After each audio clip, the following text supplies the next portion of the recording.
Figured I needed to just get rest because I had ended up working Saturday night. Okay.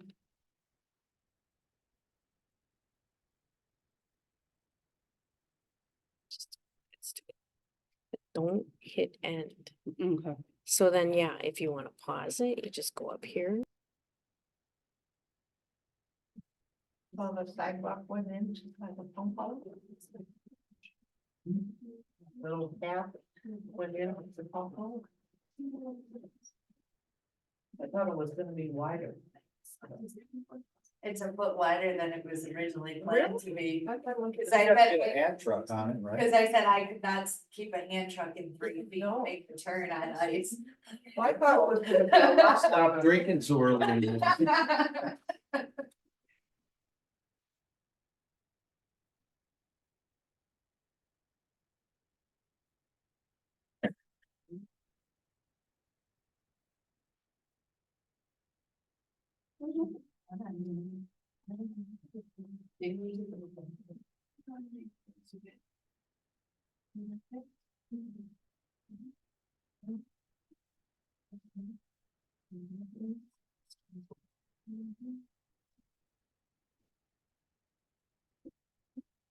Can somebody sort of responsive for this?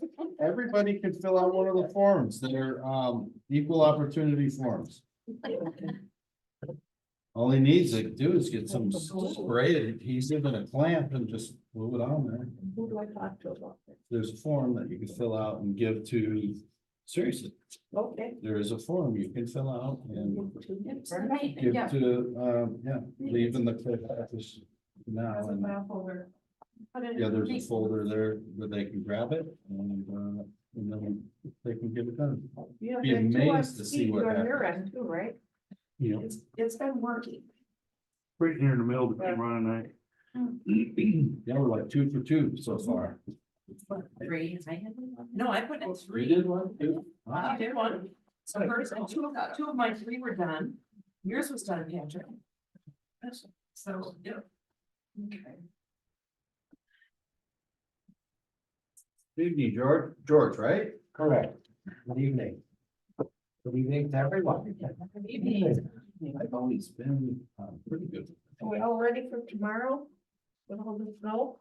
Snowmageddon? Yeah, we live in Wisconsin. Yeah, School's already. And they know about Whitford. yeah. It hasn't even started to snow and they're closing the schools. I know. How Yeah. ignorant is that? I like the train Welcome schedules. to I'm 20. gonna show you on trains already, like, you know where you get there. I think the entire state's becoming wussified. You're on, Entire country. you're on tape. You're on child duty tomorrow, Ron. You can be You're on on child tomorrow. I think the kids. No problem. Getting this. I got a four-wheel drive. I think the problem is. Good evening, everyone. I'd like to call to order the January 8th, 2024 meeting of the Finance and Personnel Committee at 6:45 PM. Rainier's here, Yates, Here, Reeks, Here, and Martin here. And Brenda? Not too much in this one. Some refunds, tax refunds, 2024 dues, Humane Society. The Waukesha County Center for Growth, some of the department dues. For the yearly support are on here. landscape bond, another one of those. Yeah. This is pretty. Much the same.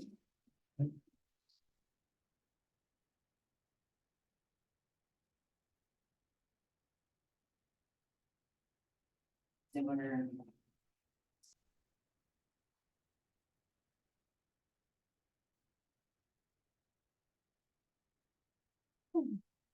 I'll make a motion that we accept the bills as presented by the village clerk. A second.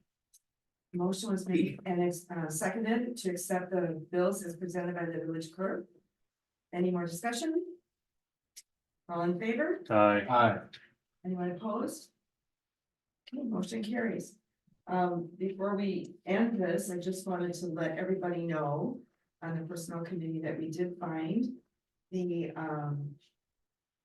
handbook for the employees, and it's been turned over to, we made it minor adjustments as was turned over to the lawyer. And they're reviewing it for the legality portion of it. So there's that, and then also, as Anna alluded to, there's a maintenance request form that's out there that Brenda has them in her office if you need the maintenance guys to do anything outside of their normal scope of things. So the form, give it to Brenda, she'll see to it, you know, that they get it, and I've already tested it.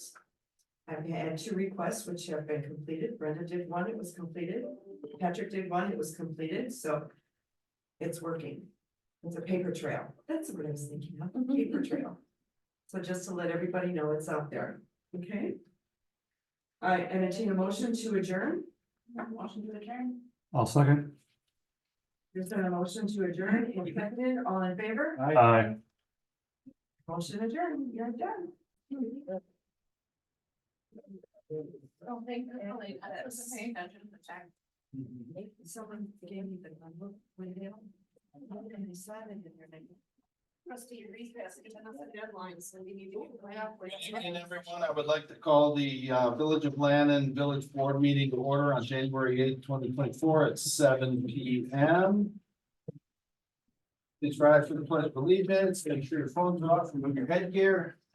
I pledge allegiance to the flag of the United States of America and to the republic for which it stands, one nation, under God, indivisible, with liberty and justice for all.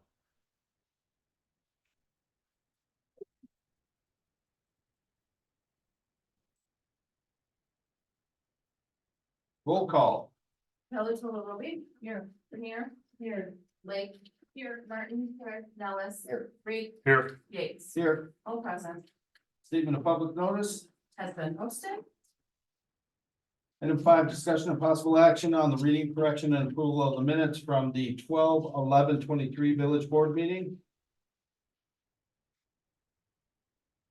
Make a motion to approve the minutes from the 12/11/23 board meeting. You have a motion and a second. Did you get the second, Brenda? Yes, thank you. Any further discussion? All those in favor? Aye. Any opposed? Motion carries to approve the minutes. You can post those as soon as possible. Item 6, committee reports, Finance Personnel Committee. We'll cover the bills and item 14. And as I said earlier, we do have a handbook, employee handbook, which is in Hector's office, and they are reviewing it. And as soon as that the legalese gets corrected, we'll bring it to the board for approval. Excellent, thank you. Legislative Committee, There is nothing at this time. thank you, Steve. Parks, Rec and Beautification. I'm gonna try to get the Christmas lights down Saturday, and I have a meeting next week with the Stonemen prior to the spring, startup of baseball season. So, yeah. Thank you. Public Safety, Nothing at this time. thank you. Public Works, Recycling, Sewer. Well, I hope, everything went well with the tree pickup from last Friday. I didn't get any reports. I don't know if anybody else did. I didn't hear Everything else anything, good? no. I asked Sarah from Mid City to attend tonight, because of our discussions about the contract on the water system and item number 9. This should be the first experience starting tonight with our new snowplow contract, folks.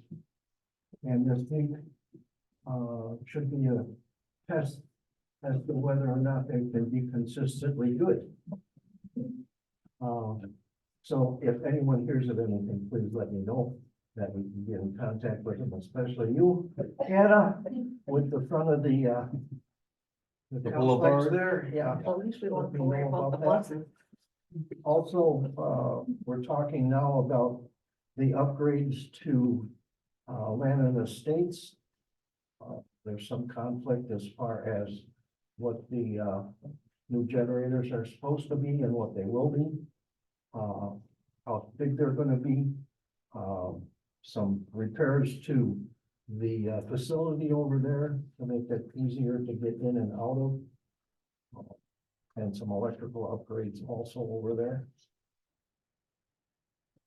Other than that, I don't have anything to add. Thank you, Ron. Corey?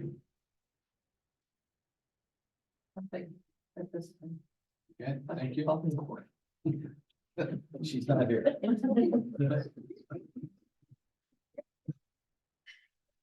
Department reports, clerk's office.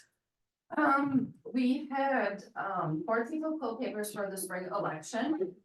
The 3 seats are up are, Ron Nellis, Terry Grenier, and Amy Martin. Ron and Terry poll papers, as well as Don Summers and Tina Moore. There is no primary election, so there won't be an election in February, so that election will be in April.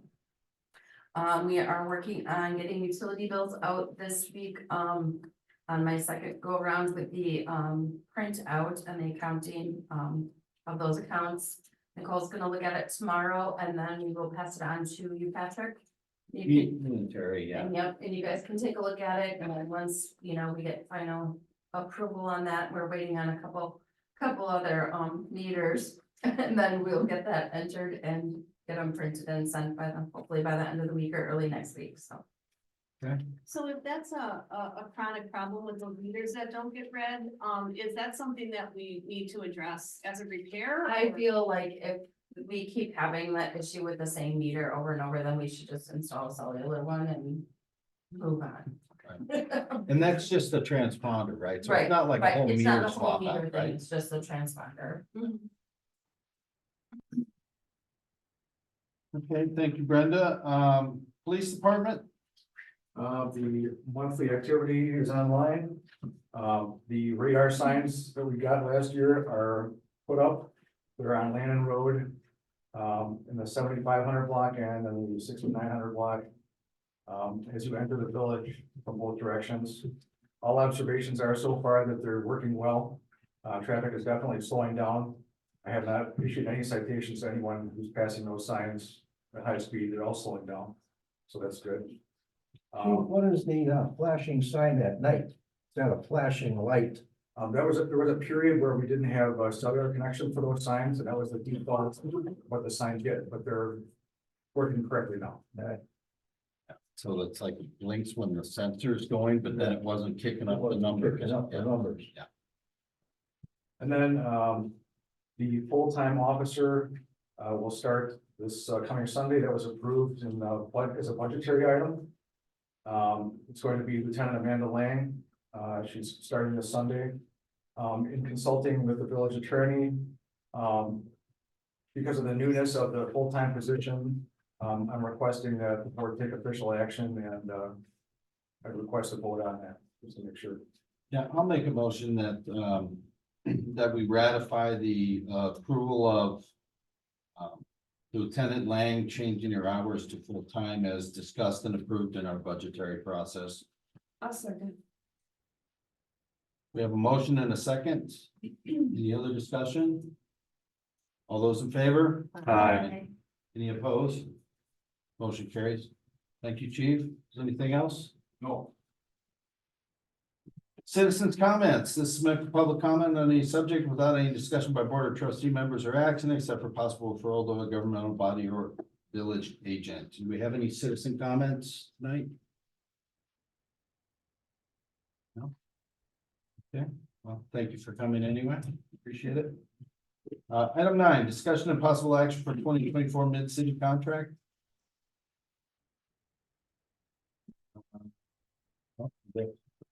Ron or Sarah, you want to just have Sarah?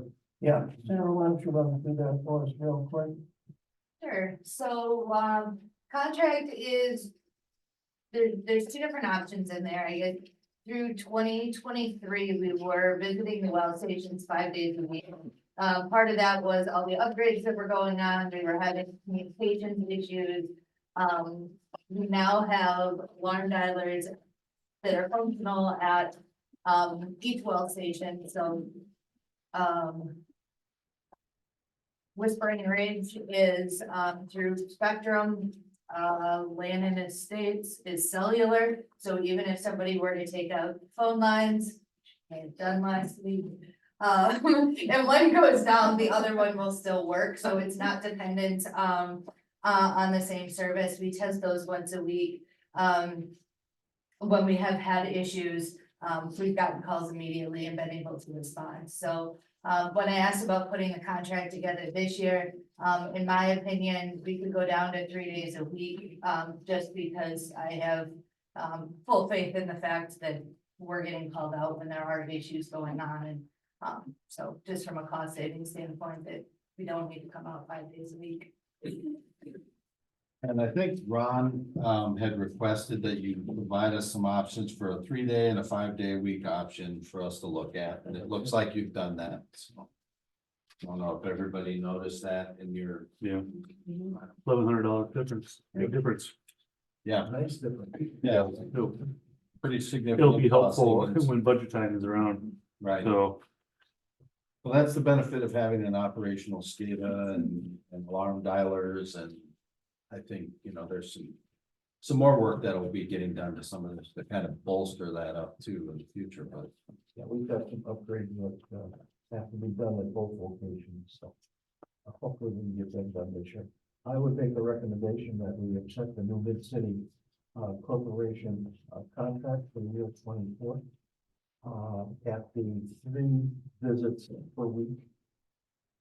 No, A second. Okay, we have a motion, a second, we have some discussion, sounds like, Hector? I just have a question for Sarah. Under item 8, maintain system records as required by state statute. Can you describe for the board what those records are, where they're being kept, what security there will be for them, and in the event that we don't continue as your customer, what arrangements are going to be made for the transfer? So those records would be your water quality data. So there's a series of different samples that have to get taken. Those are electronically reported to the DNR for the lab, by the lab. So DNR has a copy. We keep an electronic copy as well. Monthly pumping reports, again, those are electronically submitted to the DNR monthly. We have to keep a copy as well. And then we just have copies of any approval letters, permitting, type stuff. So all of that's housed electronically. If you decided not to use us, we can just turn it over on the USB drive. So is it housed electronically on the cloud or on a physical drive at your location? Both. So we back one up to the other. And I have a follow-up question regarding the tests on the second page, nitrates, FOA, disinfection, volatile organics. Why the variable amounts for each of the tests? That's what, based on the lab, what they charge to analyze them. I see. So that we collect the samples and then send them to a state certified lab. Oh, So that's just the collection plus what the lab charges to analyze those and then report them. I see. And when the samples are taken, are they taken simultaneously, or how are the samples taken?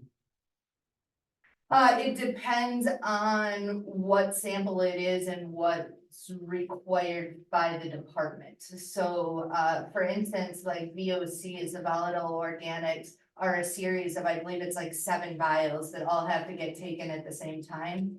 So some are measured for temperature, some have they're different size vials, different chemicals in them. So you have to collect the whole package, and then there's a certain number of compounds that they, forget if that's the one that's 17 or 23 that they analyze those samples for. So a DNR tells us what samples have to be taken when. So like disinfection byproducts, for instance, they want at the furthest distance from the well station and at the warmest time of the year. So they actually give us, I believe those have to be taken in August.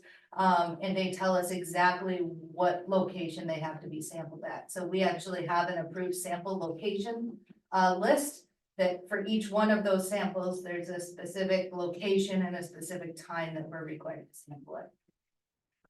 Now, the state is, talking about requiring testing for PFAS. Now, is that included in this list Yes, here? so that's the PFOA, Oh, yeah. PFOS. So we did collect one set of samples from each of the wells. Gonna say third or fourth quarter last year as required. And you did not have detectable levels in either well. So this is kind of the second round of that. They've been kind of changing those regulations, so they have said, okay, if you get, I think it's 2 sets in a row of non-detectable, they may waive it.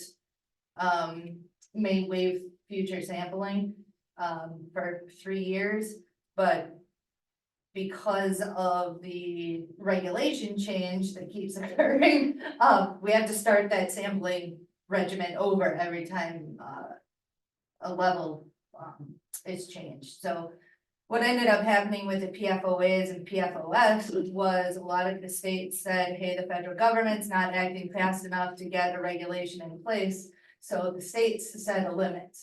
That went into effect, I believe, last year. So everybody was required to sample. Well, then EPA went in and set different standards, which were actually lower. So now everybody had to like more or less start over their sampling regimen because some of those that thought they were in compliance are now not in compliance based on those new levels. Thanks. Sarah, just one question. Is this done yearly or twice a year or quarterly? It depends again on DNR requirements. Typically, so with bacteria, we sample each of the wells once a quarter. And then out in the distribution system, we take 2 samples a month.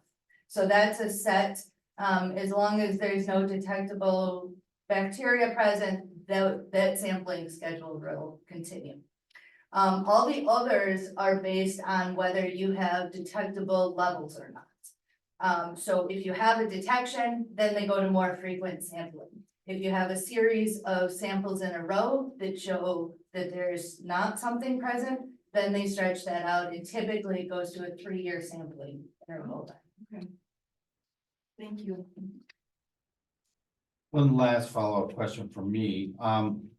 Have you noticed any smoother or less stress on the wells after you change the lead well timing and everything? So- Yes, it has been much better. We have not noticed the sediments in the water. I meant to bring some graphs. The max days and minimum days have kind of like come together and kind of all where before they were kind of all over the place. So it seems to be working much better. I haven't had any issues from that standpoint. Things seem to be going better over there in the States. Good.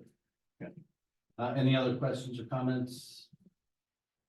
So just a reminder, the motion on the floor here is to, or on the table is to approve the contract with the 3-day-a-week visits at $3,400 per month. And it's been motioned and seconded. All those in favor? Aye. Any opposed? Motion carries. Thank you, Sarah. Discussion of possible action regarding the annual adjustment to the reserve capacity assessment water connection fee. Ben, are you gonna head this one? Yep, everyone should have a copy of this in your packet. Yep. So you all recall as part of the water system expansion project, the hookup fees were converted to a reserve capacity assessment. And the direction of the board at the time, before doing the RCA format, we were calculating the connection fees as an impact fee and was very much whatever the cost is per project divided by the number of connections on that project. That's all what the connection fee was. the board found a much more equitable way to do that, not only for people connecting at that time, but for even establishing some reliable policy for people that would connect in the future. So we did the whole RCA study, taking current costs and projected costs, and kind of divided that all in one pot to come up with the RCA fee. And this fee that a person pays is set by the calendar year. So everyone that connected back in 2022, you can see their RCA fee was $79.23. The village adopted resolution 22-11. That basically says the value or the cost of the RCA will change every year according to the construction cost index as published by Engineering News Record. So when we adopted that policy, we actually forecasted a 7% increase for the first 2 or 3 years, and then showing it tapering down to 4%. You can see that from 22 to 23, it was just under 5%, and then to 24, it's 2.58%. So just following the formula prescribed in the resolution, the RCA fee for calendar year 2024 would be $8,528. That would apply to any new developments or first-time connections to the water system, no matter where they are in the village.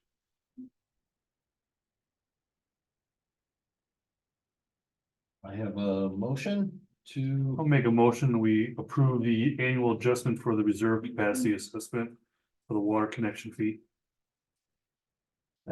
We have a motion and a second. Any further discussion? Any other questions for Ben? No, all those in favor? Aye. Any opposed? Motion carries. Thank you, Ben.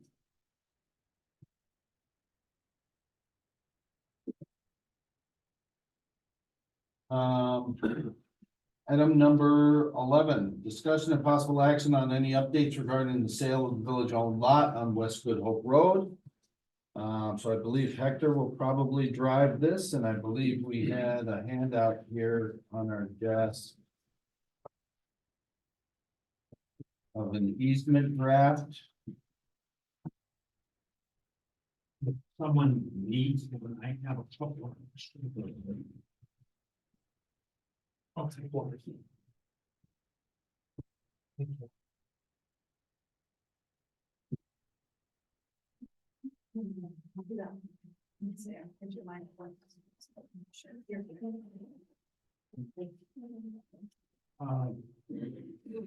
At last month's board meeting, the board approved the preparation of an easement agreement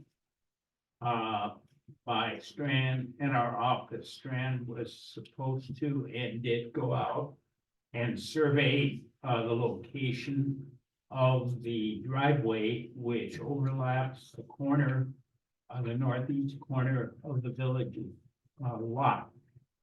And with that information, our office, Trace Hummel, has prepared with my review an easement agreement, which is ready to be presented to the property owner that benefits from the driveway being on the village's lot.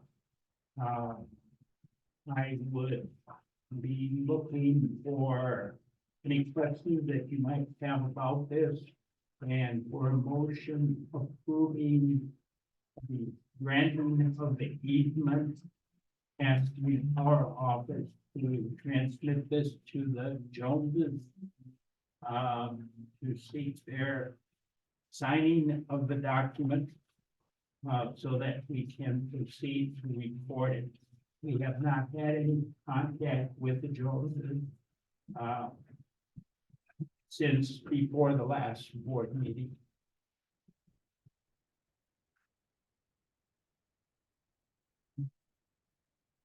So I would, we should make the motion first and then discuss. Sure. Okay. I would like to make a motion that the easement agreement as drafted by Reason and Rover, in conjunction with Strand, be, accepted and authorize, legal counsel to deliver easement to the, Joneses. I'll second it. We have a motion and a second. Any further discussion? Ben, I believe there is. now, Ben, you sent an email about the survey. You wanna weigh in on that? Yeah, certainly. So I think I probably misled the board in offering, you know, that we can go locate the property corners, property irons, et cetera. When I talked to our registered and professional land surveyors back at the office, they stated, hold on, we cannot legally do that without first creating and filing a plat. So that puts us back into the cost category that we were talking about back in August of, you know, like $7,000 plus or minus. Now, I did call Trace and I just pointed out, Trace, look, just to be direct about it, Strand is not a realty firm. We're a consulting engineering company. There are realty type land surveyors that can do something similar for probably under $2,000. And you know, Trace and I just discussed to what point it's necessary to go through all these hoops, and I think he was going to maybe relay or discuss it further with Hector and prepare some remarks with me. So what Strand has provided is a legal description, and do you believe that that legal description is accurate for the purposes of the easement? Okay, for the purposes of the easement, yes. And I just want to set the table by saying, back in August, when we were talking about the potential of doing an Alta survey or an Alta survey, our surveyor said, look, you already have a CSM. The CSM kind of reigns supreme over these other forms of documentation that clearly shows access. So that put us on the path of, okay, let's just clean up this easement issue with the Joneses and move on. So yes, we prepared the legal description and the exhibit here and feel that's entirely adequate for the purposes we're trying to accomplish here with the access for the Joneses. Right, and this easement only deals with the driveway encroachment. It doesn't deal with any of the other personal property items that are on that lot, like the shed. Correct. And do we need to maybe incorporate the shed? Do we want to grant them easement Well, for that shed? That's a good point of discussion. So if we did the plat of survey, you would have to show the encroachment, the everything else, and it's just kind of a, from what I understand for Trace, and I shouldn't talk out of turn, but it's not something that's required in Wisconsin to do. So there's potentially a benefit to doing it, but it sounds like it's not necessary. And probably Hector should weigh in. Are you finished? Yeah, yep. Okay, Trace and I discussed that. Trace has experience in litigating land surveying issues. And he presents to the State Surveyors Association annually. And given the potential costs and the delay, and in my opinion, the reluctant participation on the part of the Joneses, I do not believe that it's in the best interest of the village to go the extra mile to nail every potential question down, because at the end of the day, the Joneses may well ignore our request that they sign this agreement, and will have no issue, no alternative but to sell it, the property as is, and alerting the buyer to the fact that we believe that there is an encroachment. And we can show this to the buyer and we'll let the buyer deal with the situation. The Joneses have on their contention that the lot, the village's lot, has no access to a public street. They have been given the documents that we have relied on in giving the village, the opinion that we do indeed have access. And they have not commented in any way. So they're basically, trying, in my opinion, to frustrate the village's effort to proceed. So your opinion is that we should just kick the can to the potential buyer. And I would like to bring up the possibility of maybe having a clean bill of title, before we sell it. I'm not disagreeing with you, I'm just bringing that up because my first inclination was, let's clean up all of the issues that a potential buyer is gonna have with this lot. Because that's how we're gonna realize our greatest benefit. However, it's gonna cost us a lot more, Ben, your thoughts on that? So just to reiterate, just to say it real frankly, if you go that route, you should call another surveyor that can do it a lot more efficiently than we can. And a lot more cost effectively. I appreciate that. And yep, at under $2,000, 1,500, 2,000. I mean, you're talking like. At what point do you cross the threshold where, that's worth 10 or 12 hours of Strand's time to just like put this to rest? But the one thing Trace said to me that kind of caught my attention, and Hector, maybe you could comment on this, is the buyer is going to be required to go through some title work, etc. anyways. And so he said, to a point, you're kind of, yes, it would be convenient probably to do that, but it could also just be a duplicate of effort that the potential buyer is going to have to go through, or their lender is going to have to go through anyways, and kind of investigate some of the legal documents and title work, etc. So it's also a different philosophy of, and where we've been struggling a little bit, it's a different philosophy of, and believe Trace is kind of thinking this way too, of if you just list the thing and come what may, if you needed to go down that road, you could, versus how much do you try to anticipate what's gonna happen and spend money now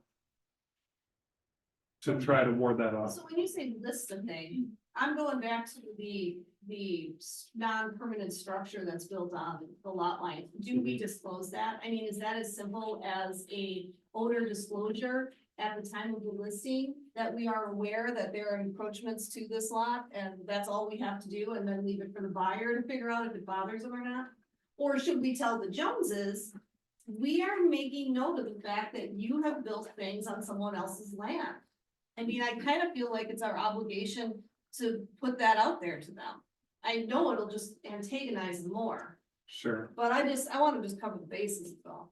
It's similar to what we did with CSC storage over here that had stuff on village land. Trace started talking about adverse possession and everything else, and that's Right. completely over the engineer's head That there. thing hasn't been there 20 years though, right? That the house isn't 20 years old, is it? How old is the Joneses, is it? I think Trace said the Joneses have been there for approximately 12 years, and that shed was there before them.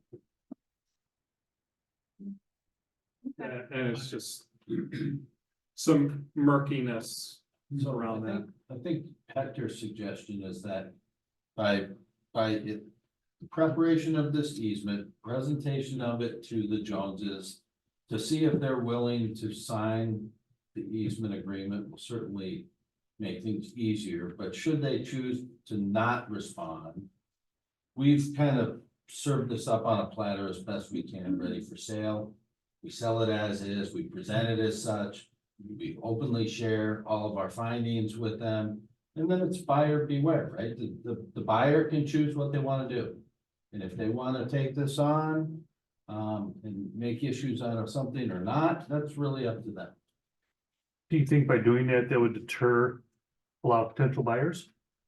Just because they want to go through, well, I don't want to spend X amount of money for a lot and then have to deal with other issues, because most people want to buy a lot and start. They don't want to be like, okay, I bought this lot, now I've got months and months of paperwork and all this other work.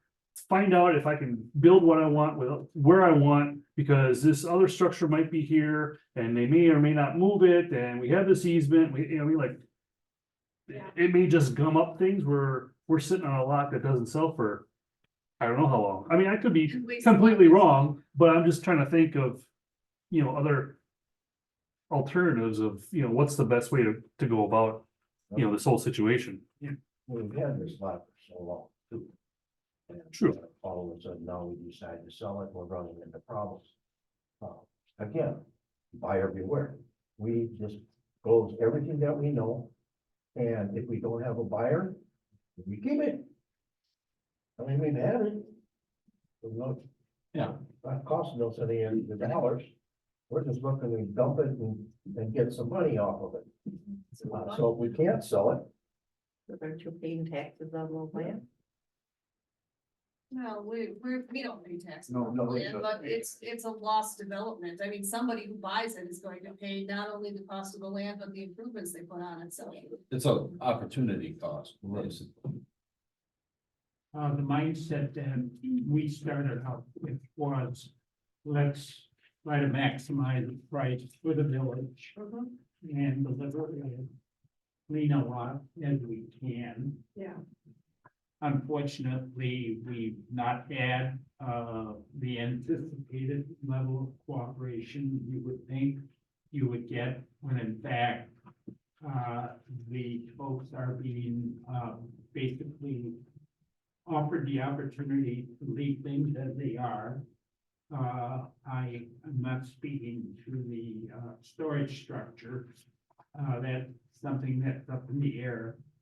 I think that if they say no, and I put this question to Trace, if they say no, what are our options? And just as I told you, we have to sell it with this open-ended question. Now, while it's true that ideally a buyer of a lot would like to acquire it and start building right away, there are numerous lots out there that all have one or another question about them. Looking at this particular situation, given the overall dimensions of the lot, it seems to me that a home can reasonably be placed there without these encroachments impairing the enjoyment of that particular lot. And if the Joneses want to go to court, well, they've been threatening to do so. And I do not believe that they're prepared to do that. I guess the only other question I have is, worst case scenario, we present this easement to them and either they don't respond or they reject it. And I believe the whole reason for this easement is for them to keep their driveway where it is. So if they were to not agree or accept this, could we play hardball and say, okay, we're ripping up your driveway, it's on our property? I mean, you don't want to be stupid about it, but also, we're bending over backwards to accommodate and make this as easy as possible. And if they don't want to cooperate, well then, do we be uncooperative too and say, well, now you have to remove your driveway? I mean, I hope it doesn't come to that.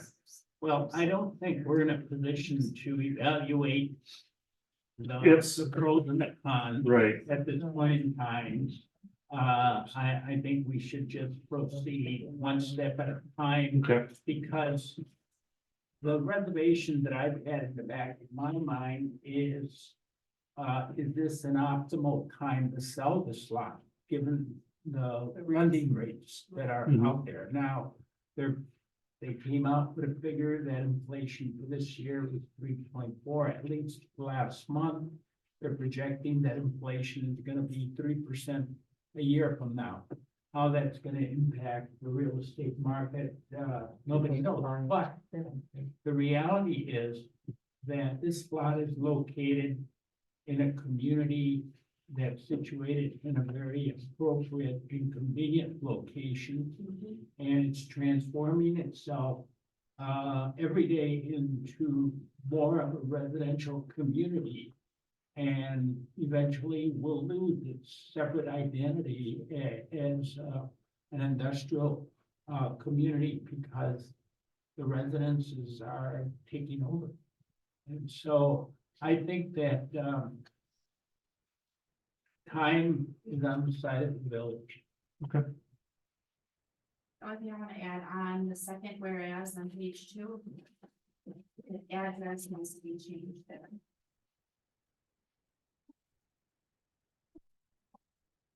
317 South Street, Waukesha, Wisconsin. Good Yeah. catch. Trustee Martin. Okay, Yeah, but we'll correct that. All right.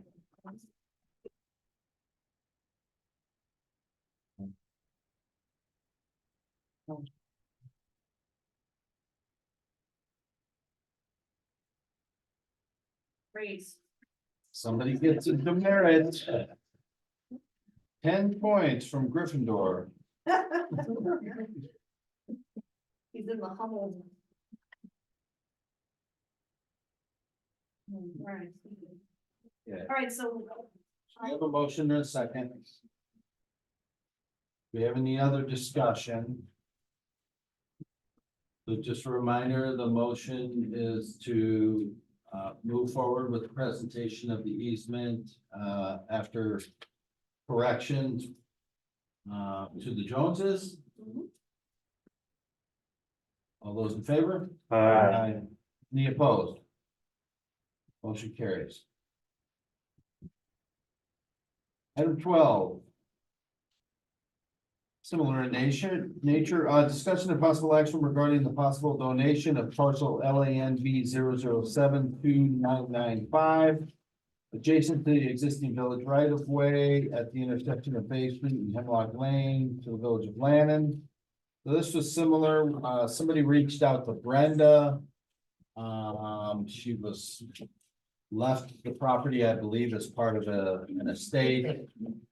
It sits, it's straddled by the bug lines, the county easement for the bug line and a village easement. For what I presumed to have at one point been an extension of Hemlock Lane. Narrow little sliver of land, she just doesn't really wanna deal with it or have it. So she reached out to Brenda's office and said she'd like to donate it. I in turn sent that over to Hector's office. Said she'd like to donate this. What do you think? Well, the taxes that she pays on it are around $22 or so a year. What, $24? Okay. That was not my major concern. My major concern was the maintenance on this strip of land. I'm not familiar with it. The condition, typically a municipality is open to accepting land in case it can use it. In this particular instance, I guess the policy question is this going to be usable? And then is she prepared to do the legal work? I guess I would prefer to prevent on that particular point. Yeah, a little more on that. Folks should have this map here so you can see the little sliver there that we're talking about.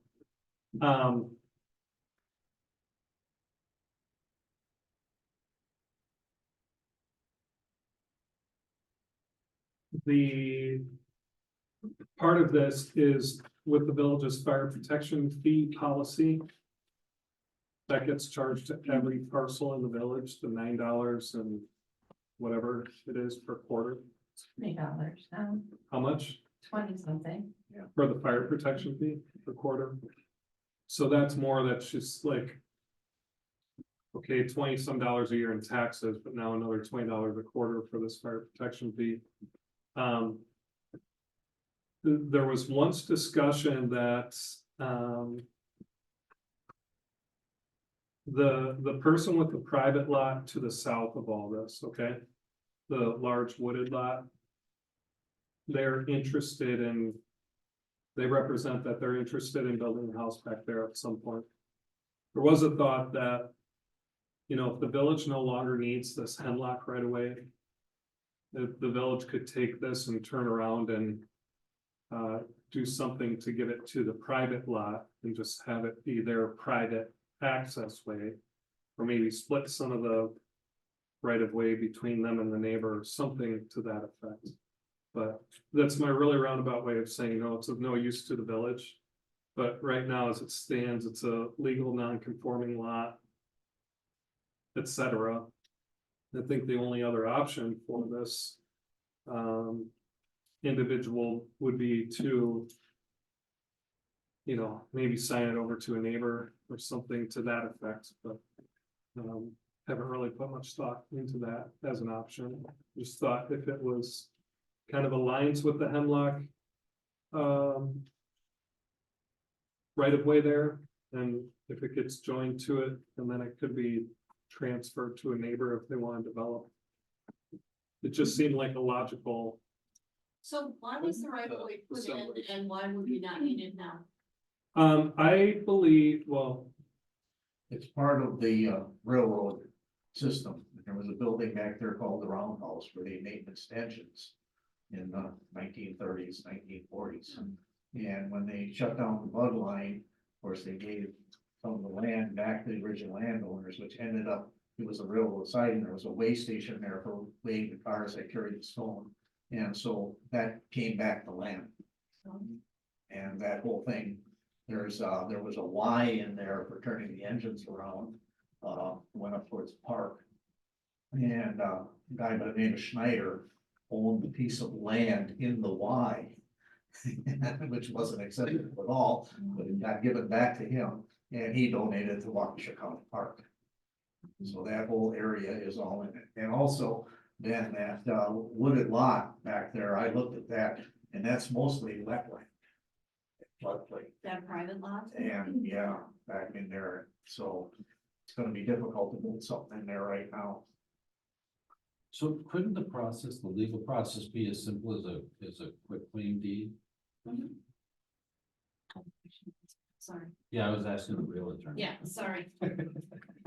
Well, that Well, could be. Dad said that they could sign the deed over, right? that our surveyor said, check with the attorney, it could be as simple as signing the deed over. Oh, yeah. Well, I have- but I'm just a middleman, I'm the that's just the messenger, first I step. don't know. It's just the first step. Okay. What did the village do with it next? If we don't want it, we've got to go through a vacating procedure. And there's a statutory process for that. And that's very elaborate. And time consuming. The last time I did one of those was in another community where a bridge had fallen down between two communities. And they decided instead of expending the money to repair the bridge, they were just gonna vacate the street. It cost them more than if they had repaired the bridge, you know, because there were some property owners who objected and so forth. So, So couldn't we, so if we own the village, this land here, adjoining or abutting the bug line, we would have something that abutted the bug line as a, I mean, there are two separate tax keys, but I mean, the village could then conceivably make a connection through that to the bug line, could they not? And maybe do some improvements to this area that might, you know, be amenities for bug line users. it could be, keep in mind, there's a distinction between a municipality owning land, as we do with the previous, agenda items and having a right of way. If you have a right of way, you have the ability for the public to use it. Mhm. But if you don't use it, it reverts back to one half to the two abutting property owners. So in a sense, we get a piece back ourselves. And the abutting property owner has the other. In other words, it's very difficult to deal with the whole piece. As if it's a separate lot that we control completely. Sure. Gotcha.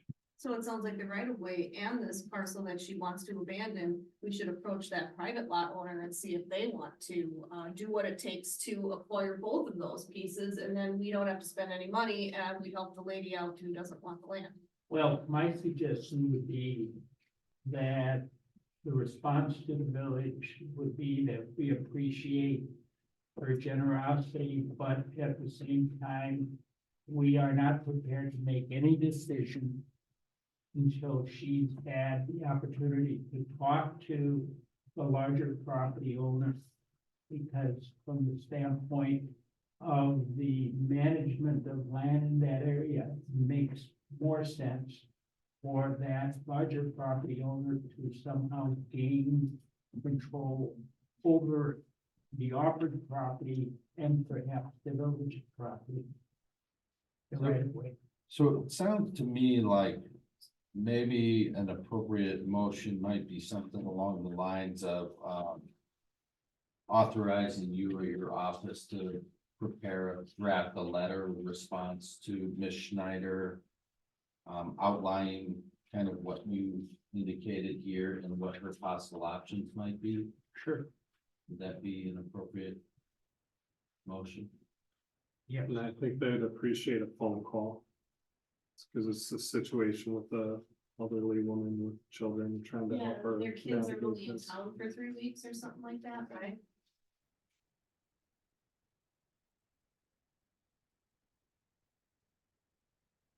But if I'm looking at this right, Jerry, because I used to walk this bug lane all the time.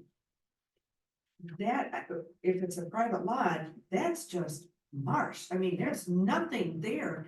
And in fact, there's a house along that private lot area that they put in a swimming pool, but it's just to relieve the water pressure. That honestly, they don't use it as a pool, quote unquote. It's just to relieve the water pressure right there, correct? Some of the houses on Bay Street have 4 sump pumps, Yes, 4, yes.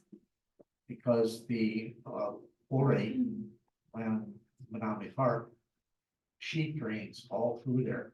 There's no outlet for it. And so that's, and all the snow and everything melts back in the park. This is where it comes. Well, and when it rains, it's just. Yep. If they don't have big well cases. Well, it is. Yeah. Okay. Okay, so I will make that a motion on my part, to authorize, Hector's office to prepare a letter in response to Ms. Schneider. And, to contact, I don't know if I'm privy to the, Norma Schneider. and Leslie Schneider, here we go. The family member, who appears to be representing her. Yeah, years ago, it was Dwayne Schneider that owned all that. So I will, motion, do we have a second? Motion and a second, down on the end. Any other discussion? All those in favor? Aye. Any opposed? Motion carries.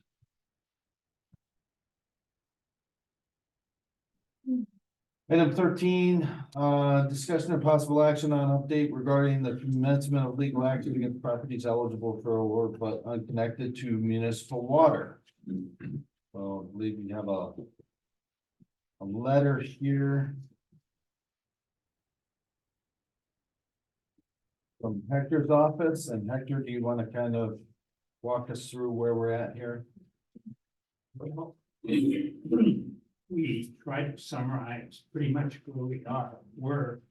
in a countdown mode. By the, well, our building inspector should have, scheduled, inspection. We were working with a group of about, when I say about, a half a dozen property owners that were initially provided to us. These were residential property owners. We've been trying to understand which, if any, commercial property have to be included. And at this point, we have not had a meeting. We're going to be having a meeting unless I can't give you the details unless Sarah, who's here, or Brenda can fill us in on what it looks like in terms of the remaining unconnected holdouts who are commercial property owners. I don't think we have any commercial holdouts. None. No, I think they are all. So the car dealership, They're connected. they are. Oh, there is one luxury Yeah, auto. is not luxury connected. autos got, Yeah, so we have one commercial. and Yeah. Gabor got connected, but he hasn't gotten his permits closed out, right? Yeah, cause I thought he was gonna keep, was he keeping these? That one, I'm not sure. There were a number that Paul sent on Saturday, I think, that were connected now, but never pulled permits. So there were electrical issues and a number of outstanding permits, although they have now hooked up. And the name slips me right now, but that company that's next to the dealership, they weren't hooked up either. If I remember correctly, because I saw his email today. The luxury auto, is it a vape shop? Yeah, Well, it's Oh, all it's all- one. yeah. Oh, Oh, it is? Okay. There's only one connection. Okay. same building, two. Yeah, that is the only commercial property. That's not, I believe, that's holding up.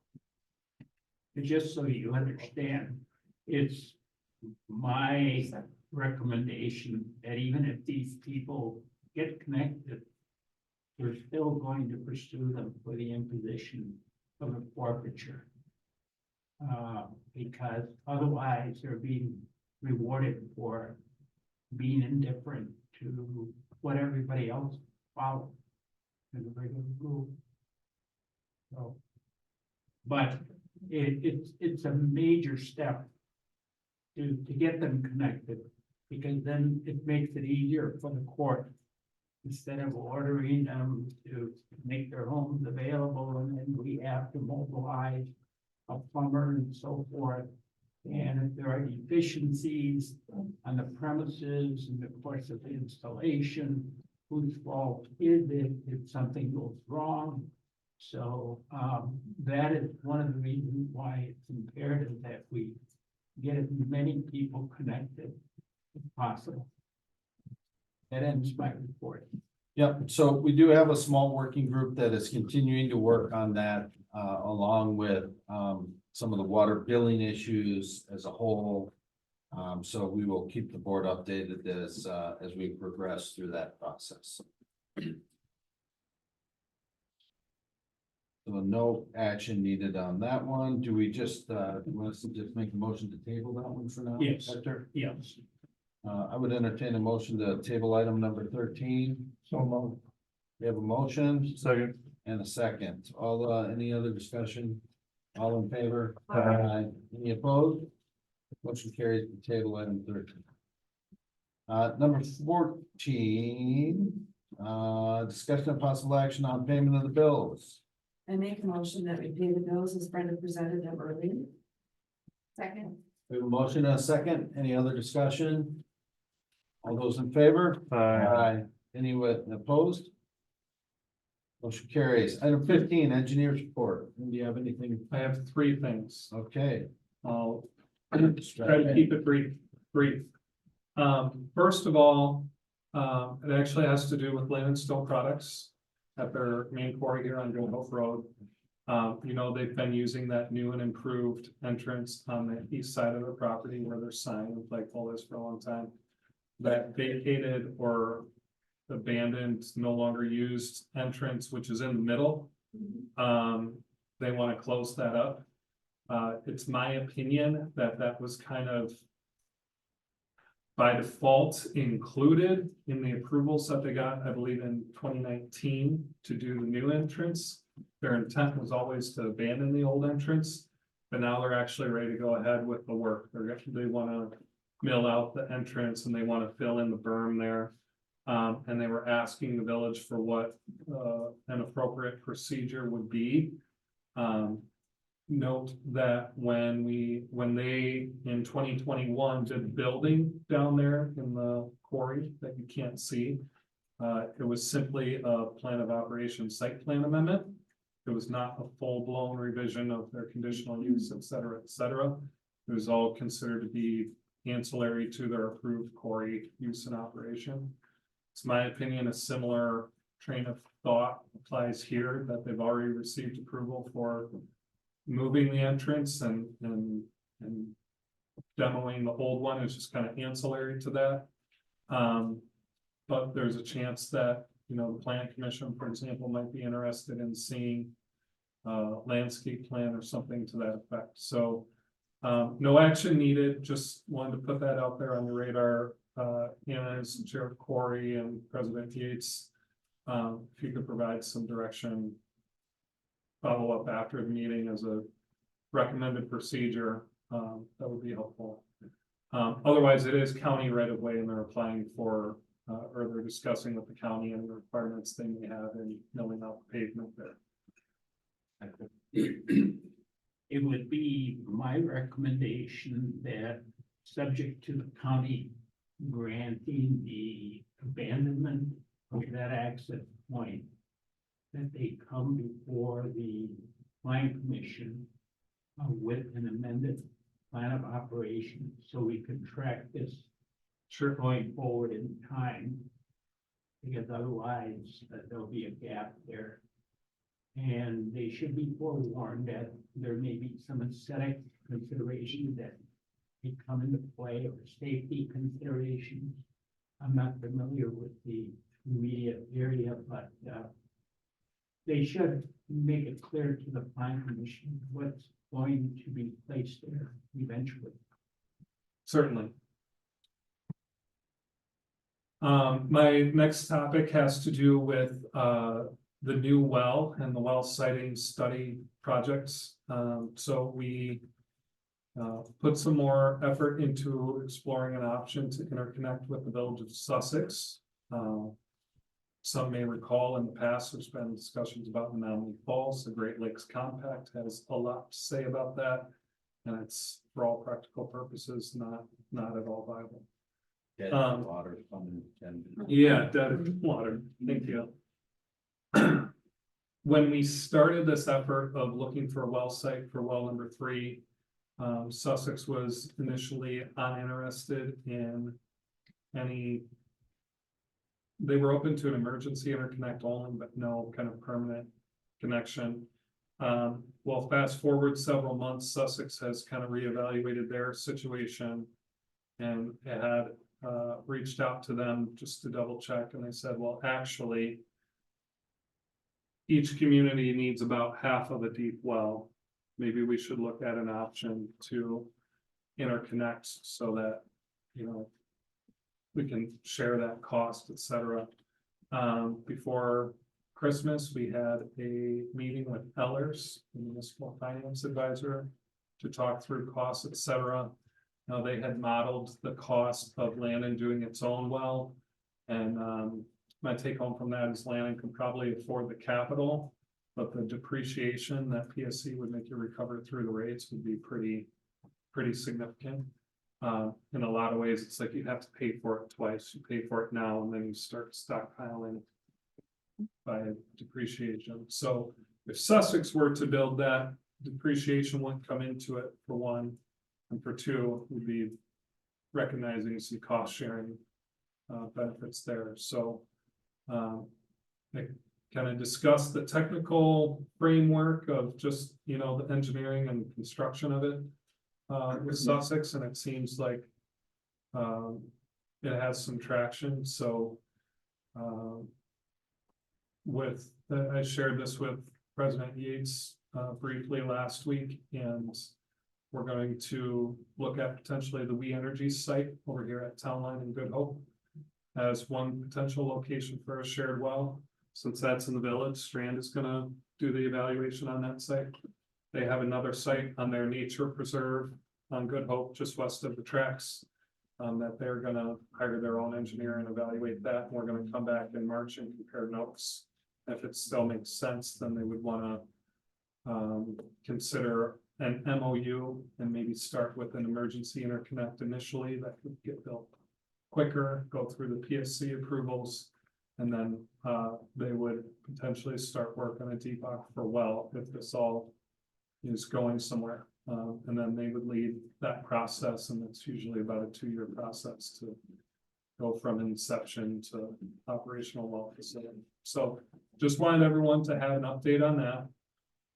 It's actually one of the exciting components of that is even if it starts as an emergency interconnect, it's kind of the fastest option on the table right now for Lannon to gain additional capacity. So there's benefit. That would also, we would, I presume, tie that onto the back end of the water main extension discussions that we've already been having right down. Correct. And then that would help facilitate the continuation of that work all the way up the town line. Correct. Which would then, of course, make it more accessible for future developments and Holly Farm, possible transmission to Land Village Hills. Yep. What would that do for AFW? So They do such a large amount of water. yeah, for AFW, I believe we would probably, not understanding exactly how they use water. I would imagine it going a similar route as Kenneck Copac up here in the industrial park, and that is that their domestic water use would have to be converted to municipal water. That would be, you know, bathrooms, kitchen, whatever. But any water for production or part of their manufacturing practice, they could have their own well through a conditional use permit. And then it'll go for those Dead Stone Company. Lake Shore Burial. Yeah. Well. Yeah, most likely. With them too. Yeah. Yeah. So they would then be hooked up to this. Sussex, passable Sussex. They would, Yeah. they would be, They but would they would just also maintain. for their the production offices line. and, Okay, yeah, so they would have their own well for the production. right. Still do. Yep, and then as part of the, you know, design of the water main that goes past there, we'll be reaching out to each of them and asking, you know, do you want a larger diameter service for potential fire protection in the building, et cetera, et cetera. And there are some homes along Good Hope Road that have some well issues that could use water. Wasn't there one that actually ran out of water? Yes. Yeah. Up there, yeah, Yeah. I thought so. Yep, okay, so. Last topic is what Ron broached earlier, which has to do with some of the upgrades at the various facilities and then the generators at both facilities. So this is a little bit quirky, but we're trying to maximize the contingency funds through USDA, right? So in our preliminary cost estimate, some of these things that we said are not going to be part of the USDA project, namely the Lannon Estate, the sidewalk at Lannon Estates, and some of the electrical work at Lannon Estates. We had decided, let's just have the village do that as a standalone project. Any dollars left over would just go toward water main on Good Hope Road. So Mid-City is under contract, of course, to do the well improvements. We finished reviewing cost proposal request number 3, which includes purchase of a generator for Whispering Ridge and some of the other minor improvements at Whispering Ridge, including, looks like some new sidewalk, some controls work. I think the chemical room stuff had already previously been approved. Couple of other things. Booster pump motors. Yeah, so those are all part of the USDA project, whereas the land estate stuff is not, so. Ron, I believe what you were starting to broach here, well, for one, we got really favorable pricing on the generator at Whispering Ridge. It was significantly less than the estimates that we had, which was great. The generator for land estates is a little bit more complicated. It has single phase power, and the electrical stuff is a bit out of my realm here. It has single phase power, which apparently complicates things compared to normal three-phase power, etc. We're aiming for a portable gen set so that someday if the land estates facility is no longer viable, just maybe there's some resale value there, etc. That's So- where we differ, by the way. Yeah. The initial quotes on that came back as kind of shockingly high for a trailerable single phase diesel generator. It was like $70,000. Whoa. So Ron has been asking for a long time, why can't we just do something here similar that we did at Village Hall? What I did just this afternoon, late this afternoon, Ron, I don't know if you saw it, but Yeah, it just provided the design criteria and, quite frankly, if you want to work with your electrician or on your own or with your operator to try to figure out a better alternate solution there, that would be helpful. One thing we don't know is if there's natural gas at this, there's natural gas Site right already. outside the door, yes. okay, And going back on my long ago engineering studies at MSO, we questioned about what the KW rating was and trying to figure out what the horsepower ratings would be. sure, Going back in my books, I come up with about 16 KW needed generator for that 25 horsepower. And we can put a soft start on there too. So there's no reason why we can't have a small generator like this for about 25 grand compared to this portable thing that monstrosity. So you and I gotta talk about that. So I think that's one situation that we can knock the price down really big time. sure. As a small caveat, I did notice at the time we got that pricing, we asked for it to be Buy America compliant, it's outside of the USDA project, it doesn't have to be. I just, out of my own personal curiosity, I plunked that model number generator into a municipal auction website, and I didn't come up with anything much more cost effective anyways, so, Generator. yeah. That's it for my part. Where are they gonna put, Okay, thank you, Ben. I have a question. Where are they gonna put the generator in Whispering Ridge? Right now, I measured that pad up there and the current generator for Ben this afternoon. Yeah. And depending on the size, and that's another thing I'd like to talk to you about, will that new generator footprint fit on that current pad? So you're gonna. The, She said no. the issue is the setback requirements between the generator and the building. I believe, I talked with the electrician on this, I think it's 5 feet. Yeah, because it's only 25.5 inches now. Yes, so we lose 3 feet there. But we were talking about, we may be able to just do a little pad extension out to the That would be to the east. To the east. I think would make the most sense. My concern, I don't know whether it was Ben or Nate that I was talking to about, if it gets moved to the other side of the building, that's the access to get the pump hoist in to pull the booster pumps. So then you'd have to bring in a bigger crane to go over top of the building. So that would be the one reason not to put it over on the west end of the building. We've also got an access door on the east side of the building too. But I think that's the slide that tank in and out. Yes. Yeah. So we can't encroach on that either. So, okay, super, but I would like to talk to you about that. And it's on the back of the building, No, that's where the underground reservoir is. Yep. but we're gonna lose a parking space.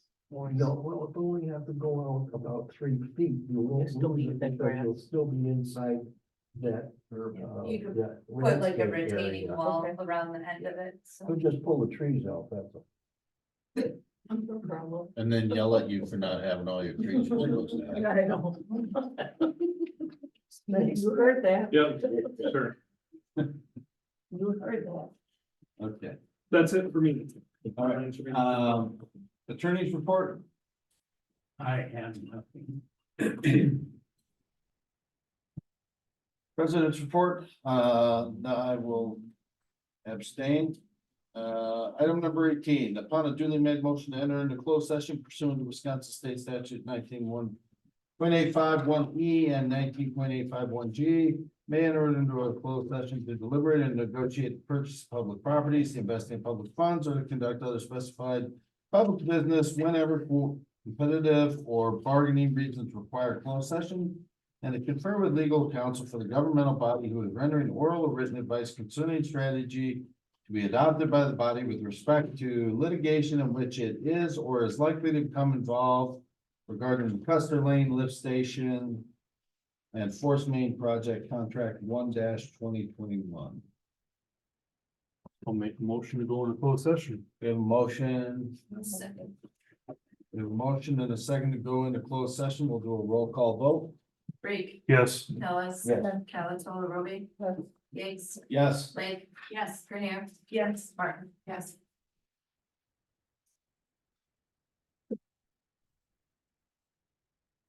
This is what we need to close session. Except July. Because what? You mind the weekend?